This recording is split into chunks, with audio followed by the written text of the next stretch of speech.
Well, this week marks the third anniversary of the enactment of 21st Century Cures that President Obama signed.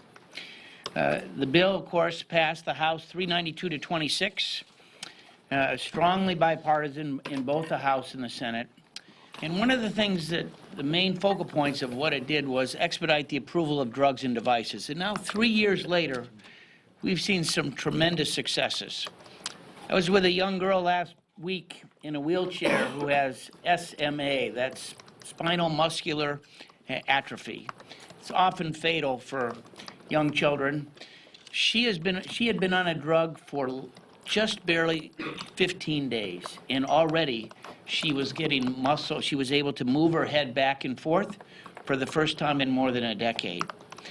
Last week I met with some folks that were very excited about a new stage 3, stage 4 pancreatic cancer drug that has been enormously successful in the first number of trials, and because of cures, if it is successful, could be the first drug that actually deals with this and get to market years faster than perhaps it otherwise would have. We've seen some success on Alzheimer's drugs.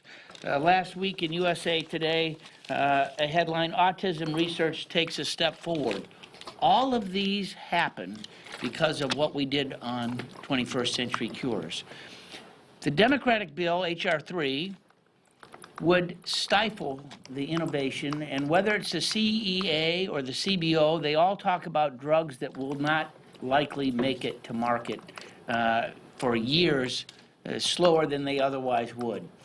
Our substitute will continue the innovation surge that we've seen because of 21st Century Cures and be able to find the cures for the diseases that really impact every family that's there, which is one of the reasons why H.R. 19 is an important substitute that we'd like to see be able to be offered and debated and voted on instead of H.R. 3, which really has no chance of either getting through the Senate or ever reaching the President's desk, and therefore denying Americans the research and ability to find cures for these diseases.